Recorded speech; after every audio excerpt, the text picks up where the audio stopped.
Hi, Jeff. Sherry, how are you? Good to see you. Good to see you. Hi, Jeff. It's Mr. Phillips. Hi, Mr. Phillips. How are you? Nice to see you. Been spending the last few days with your folks. Great. Talking about a lot of different things. Hey, you're lucky you came up on a day when there's no snow. It was snowing like crazy all weekend. Is that right? Yeah. How are things going here for you? Slow and steady. Nothing out of the ordinary, really. You've read the book? Yes. Yes, I read the book. My dad sent it to me about last week, and spent all night reading it. Was up all night reading it. It was quite a surprise to me, some parts of it. Very interesting. In what sense? Just some of the things that were revealed caught me off guard, and just some very big surprises in it for me. What was it that caught you off guard? Some of his insights into what he thought of me as I was growing up. All set? Everybody ready? Okay, let's all take a deep breath.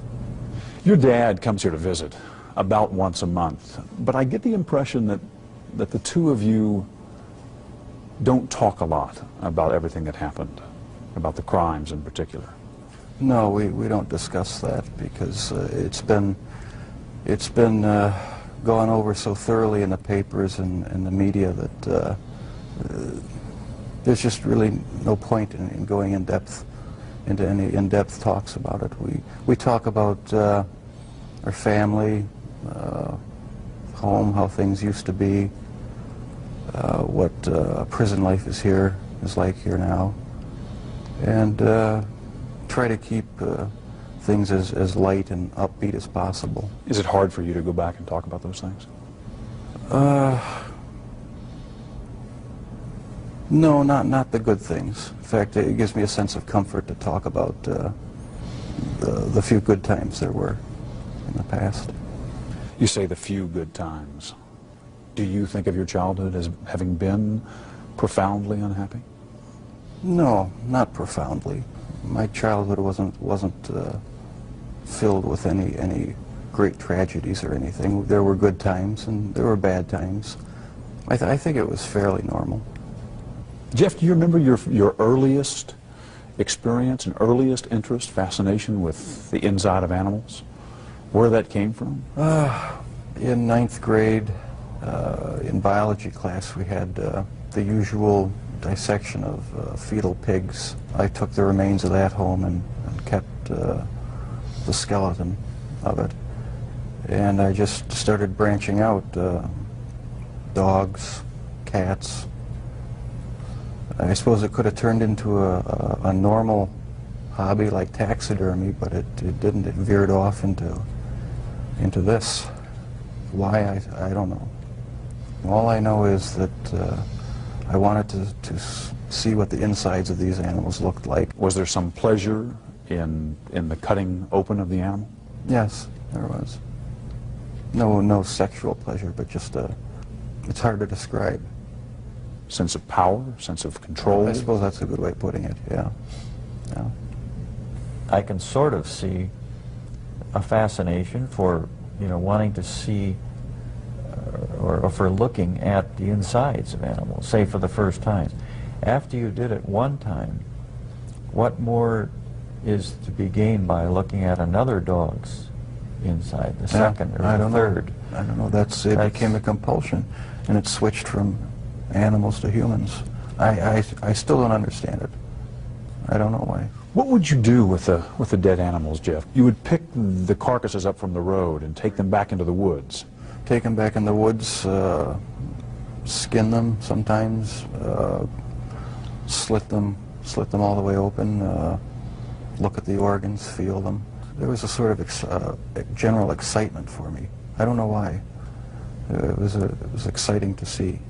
One of your dad's biggest questions is when you began to slip away, when you crossed over into this world of obsession or dark fantasy, from which you just couldn't return. Can you pinpoint that? Is there a sense for when that really began to happen with you, Jeff? I think it was around age 14 or 15. Started having obsessive thoughts of violence intermingled with sex. And it just got worse and worse. I didn't know how to tell anyone about it, so I didn't. I just kept it all inside. Do you have any sense for where that was coming from? No. No, I've talked with a few psychologists about it. They have their theories, but they don't have any concrete answers either. Do you have a theory? No, not really. I don't know where it came from. I probably will never know. But I never dreamed that it would become a reality. Comprehend. What was it, Jeff, that took you over the edge, do you think, and made you take this from the world of fantasy into reality? From 15 on, I had this reoccurring fantasy of meeting a hitchhiker on the road, and of taking him hostage and doing what I wanted with him. About 3 years later, I was 18 years old, driving home. I saw this hitchhiker about a mile from my house. Thought to myself, should I stop and pick him up, or should I just keep on going? I wish I just kept on going, but I didn't. I turned around, picked him up, and that's when the nightmare became a reality. It just seemed so bizarre to me that this obsession that I had been thinking about and wanting, just all the parts are there, and they make it possible to make it happen. What happened after you took him to the house? The house was empty. My mother was up in Chippewa Falls with her family, and my dad was living in a rented motel about 5 miles away due to the divorce. And I pretty much had the place to myself. I was drinking a lot during that time, and just, I don't know, looking for something to, some way to find some fulfillment, some pleasure. And I acted on my fantasies, and that's where everything went wrong. This was the summer of 1978 when you took your first victim. Right. Once it happened the first time, it just seemed like it had control of my life from there on in. The second occurrence was 1984, roughly. And I met this guy at one of the bars, downtown Milwaukee bars. We went back to the hotel, just planning on getting drunk. I had put some sleeping pills in his drink to render him unconscious, and was just going to spend the night with him. When I woke up in the morning, my forearms were bruised, and his chest was bruised, and blood was coming out of his mouth. He was hanging over the side of the bed, and I have no memory of beating him to death, but I must have. And that's when it all started again. And once it started again, you found it impossible to stop. Right, that's when the obsession went into full swing. Did you ever tell yourself, I have to stop this? I must stop doing this? Yes. When it was going on? After the second time, it seemed like the compulsion to do it was too strong, and I didn't even try to stop it after that. But before the second time, things had been building up gradually, going to bookstores, going to the bars, the gay bars, bath clubs.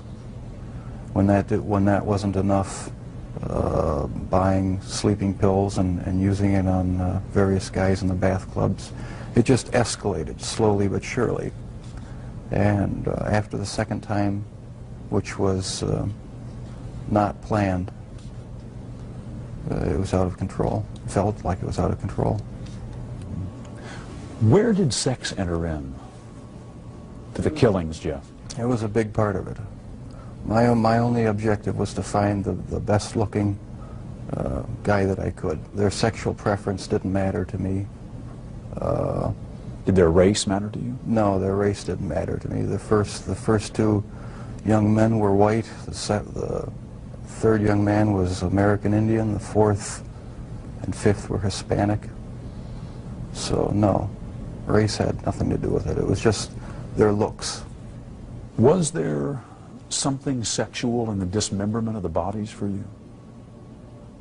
As time went on, yes, I did get there was a sexual part to that. I started saving the skeletons and preserving other parts, and one thing led to another. It took more and more deviant type behaviors to satisfy my urges, and so it just spiraled out of control. Why the cannibalism? It made me feel like they were a permanent part of me. Besides the just mere curiosity of what it would be like, it made them feel that they were a part of me, and it gave me a sexual satisfaction to do that. Was it the killing that excited you, or is it what happened after the killing? No, the killing was just a means to an end. That was the least satisfactory part. I didn't enjoy doing that. That's why I tried to create living zombies with muriatic acid in the drill, but it never worked. No, the killing wasn't the objective. I just wanted to have the person under my complete control, not having to consider their wishes, being able to keep them there as long as I wanted. It's not easy to say that, but that's what the motive was. Where did that need for control come from? Do you have any idea? I don't know, maybe I felt I had no control as a child or young adult, and that got mixed in with my sexuality, and I ended up doing what I did was my way of feeling in complete control, at least for that situation, creating my own little world where I had the final say, finding the best looking guy that I could, and having total mastery over him for as long as I wanted. Lust played a big part of it, controlling lust. That was the motive, right there. A lot of this came out in the course of the trial. Obviously, both of you sat through this. Have the two of you sat down and talked about these things before? No, not in depth. This is the first time you're talking about these things with I've talked your dad about here. it at great length with psychiatrists, court-appointed psychiatrists, psychologists, but not with my family. We learned everything at the trial and in the confessions and that sort of thing after the fact. The two of you never really communicated all that much, did you, father and son? Not on any deep level, no. We talked about superficial things. Never really had a real deep heart-to-heart talk about what was going on inside our own minds. I was always a very private person. I didn't like to open up and share anything with anyone. I like to keep my thoughts to myself. Why do you think that was? Because from about 15 years on up, a great deal of my thoughts were basically unshareable with anyone. So I just closed myself off and put on a mask of normalcy. You've read the book. Right, He called it a father's story. Pretty simple title. right. Not a simple story, though. No, not a simple story. not one that was easy for me to read. But I'm glad he wrote it. Did it hurt? Was it painful to read? Yes, it was painful. Some parts of it were, for me, were even fun to read. There were good parts. It wasn't all negative. Was it emotional for you reading the book? Yes, it was. Tell me, what kind of feelings did you have reading it? Deep regret, sorrow. I guess those were the two main emotions. Is there anything in this book that you strongly disagree with? Yes, I disagree with the description of me as being so incredibly shy and introverted, because maybe that's the way my dad saw me, because there was so much tension in the home that I really didn't feel like being up and happy a lot of the times. But with my friends in school, I had a good time. We had good, a good social life, and so I wasn't so extremely reclusive and self-centered as it portrays me. Does it surprise you to hear Jeff say that he doesn't think of himself and never did as innately shy? It did surprise me. Maybe my perception was accentuated to the extreme. But you do recall at age 6 that you became more aware of tensions in the home. Oh yeah, that's the time I really remember noticing that things weren't quite right. So it wasn't so much innate shyness as it was wanting to withdraw from tension and arguments and problems in the house. That's how I saw it, yeah. I sort of lived in my own little fantasy world when things got too heated in the household. And I carried that over for years, I guess. And was there violence in that fantasy world? No, not early on? Not that, not the type that showed itself later. No, it was just my own little world where I had control. Was anger a part of it for you, Jeff? I had some anger. Probably every kid has some anger, about their childhood. It really wasn't a terrible childhood, though. There were a lot of good times. It wasn't a really terrible time. So pat theories about you as a serial killer striking out to get back at your dad, for instance, don't ring baloney. true. No, that has no truth in it. The only motive that there ever was to completely control a person that I found physically attractive, and keep them with me as long as possible, even if it meant just keeping a part of them.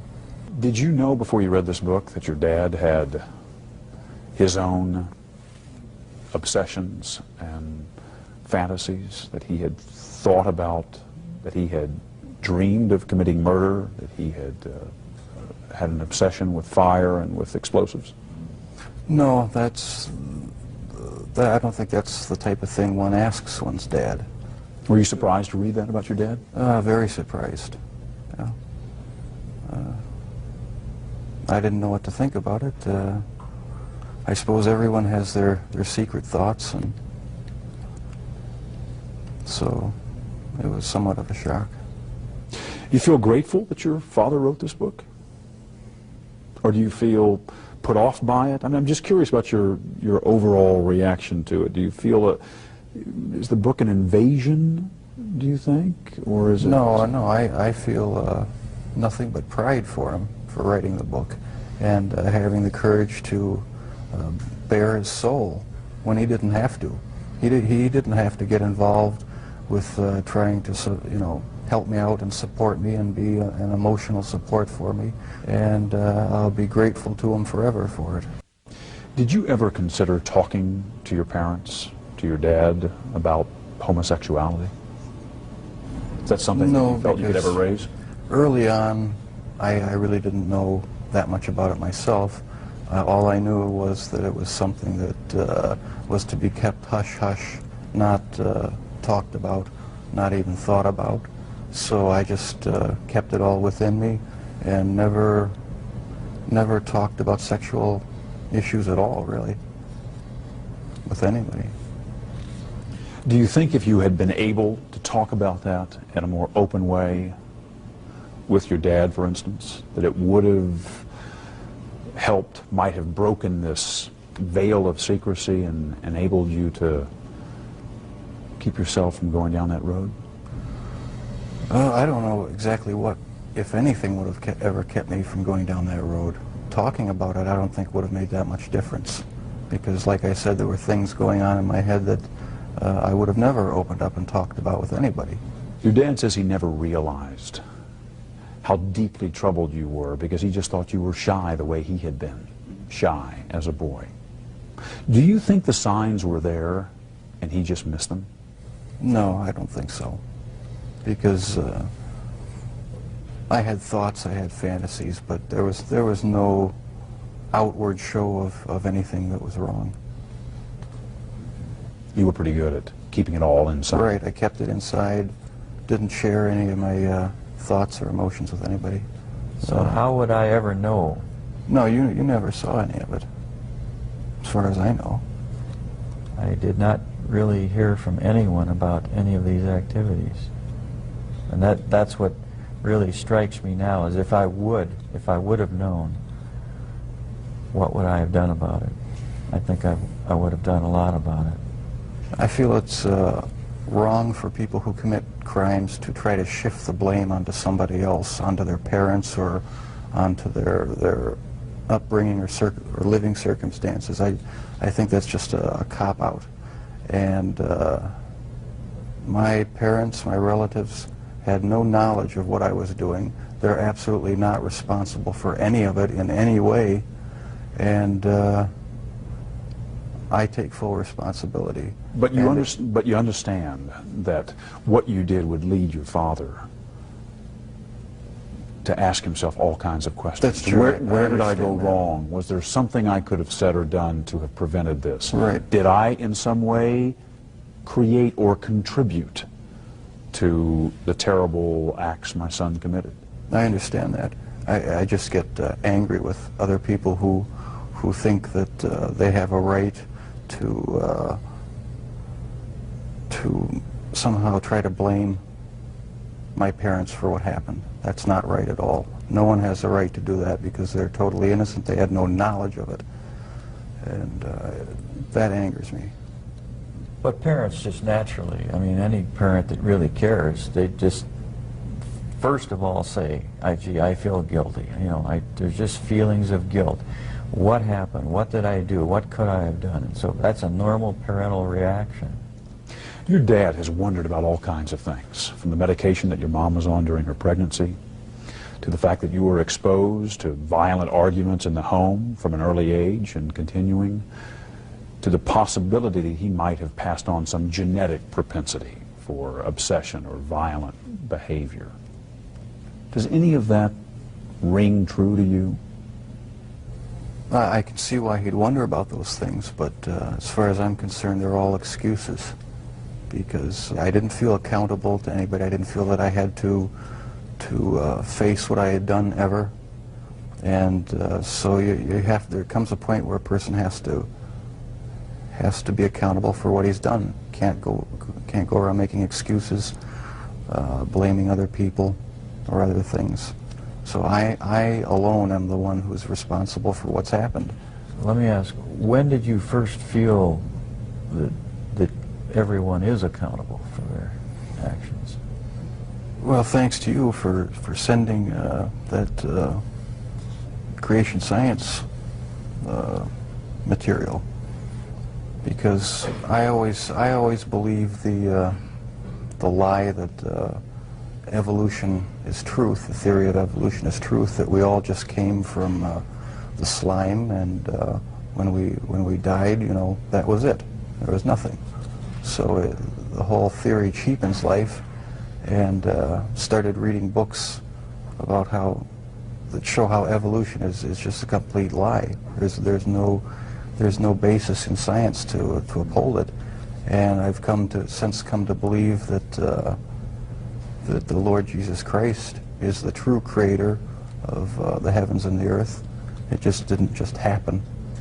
And I've accepted him as my Lord and Savior, and I believe that I, as well as everyone else, will be accountable to him. Growing up, did you feel that you were accountable to your dad or to your mom as the authority figure in the house? Yes, I did. I mean, they didn't let me run wild. They disciplined me, and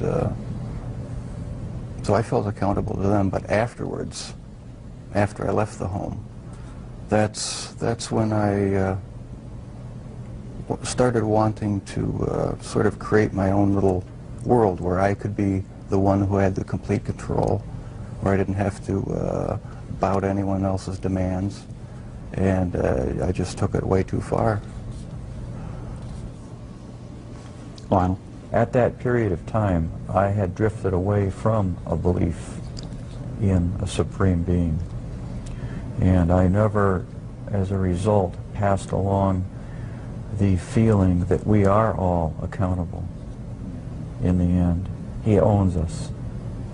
And that basic concept is very fundamental to all of us. You feel that the absence, at least for a while, of a strong religious faith and belief for some years may have prevented you from instilling some of that in Jeff. That's right. Is that how you feel? Yes, I think I had a big part to do with it. I mean, if a person doesn't think that there is a God to be accountable to, then what's the point of trying to modify your behavior to keep it within acceptable ranges? That's how I thought anyway. And I've since come to believe that the Lord Jesus Christ is truly God, the Father, the Son, and the Holy Spirit. They're the only true God. What do you remember about your parents arguing when you were growing up, and what effect that had on you? It was unnerving, depressing, made me angry sometimes. I'd leave the house, go out in the woods and sulk, brooding, wondering why they had to have such a rough relationship. Most of the time they didn't seem to get along too well together. I never knew what the real underlying problems were. I didn't feel it was my place to ask. Did you blame one or the other? Mom or Dad? No, I didn't. I was just frustrated that things couldn't be happier around the house. You just wanted things to be more peaceful. Right. I never saw any real violent arguments as far as physical hitting or anything like that, but there was a lot of yelling, a lot of tension in the house sometimes. One of the chilling stories that your dad tells is about the box he had found. Can you give me your perspective on that? I had a box in my bedroom closet, and it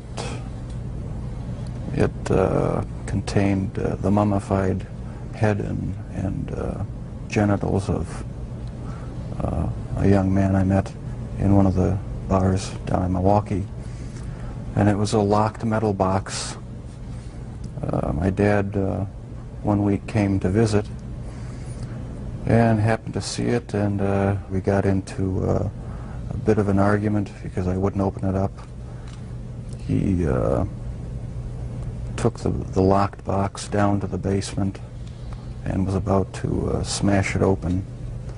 What were you thinking as he was making his way downstairs to open the box? Well, I was outside, and I was thinking I've got to stop this from happening. I didn't know what I'd do or say. I didn't know what would happen. I thought, it's all going to come crashing down now. And but the box was never opened, not in my dad's presence. And so the lies continued. The whole scenario just continued for years after that. Were there times when your dad may have been closer to discovering what was going on than even he knew, times where you got worried that maybe he would find something out? The box incident was about as close as it came, yeah. That was just one incident. There were others, but that was a particularly nerve-wracking one. Are there others you can share? Other close calls? When acidified, dissolved human remains were found, they didn't look like human remains anymore, but they were in the trash bin outside in the garage. That was one incident. And a few others I'd rather not go into right now. Were you relieved to be arrested? Part of me was, and part of me wasn't. Explain. I don't know. It's like I don't believe I have a split personality, but you know the feeling where you're sort of glad about something, but on the other hand you're not. That's how it was. It was a relief not to have to keep such a gigantic secret that I had kept for so many years.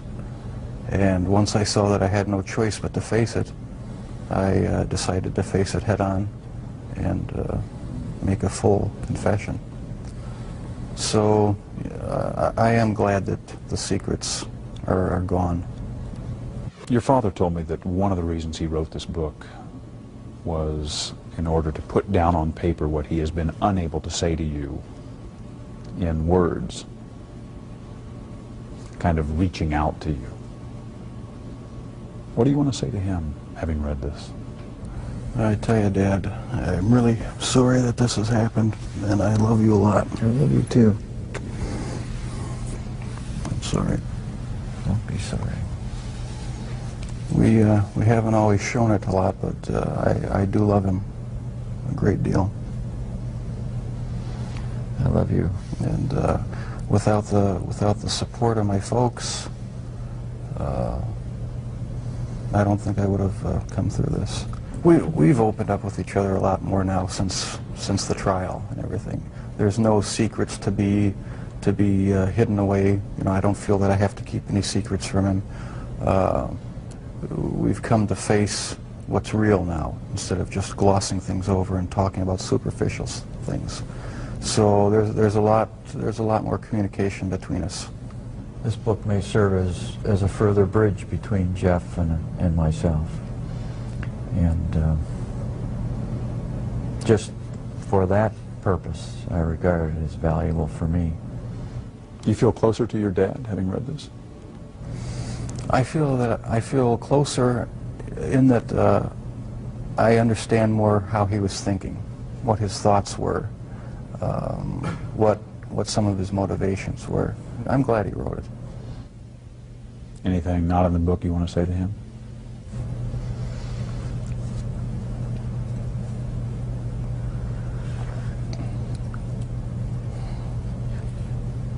I can't think too clearly right now. I'm feeling pretty emotional.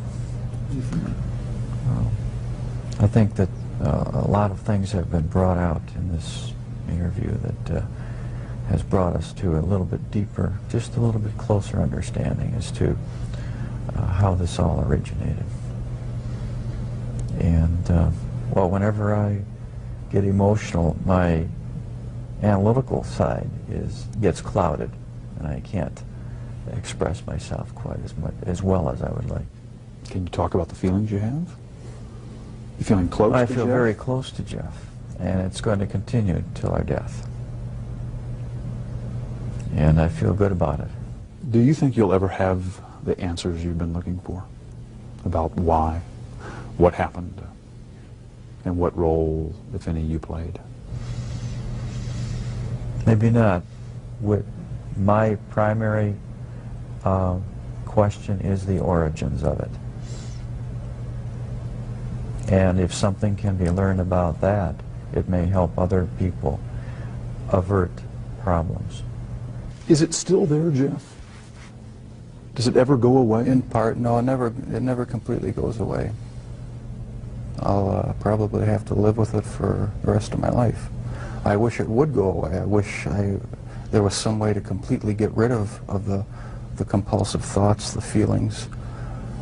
It's not nearly so bad now that there's no avenues to actually act on it. But no, it never seems to go completely away. So the thoughts still come to you? Sometimes, yeah. Are you different, Jeff, in terms of how you think back on all of this? I would hope I'm different. I'm glad that I'm in a position now where I don't feel the compulsion to do these things. I'm glad that it's over. Any words I say to the victims' families are just going to seem trite and empty. I don't know how to express the regret, the sorrow,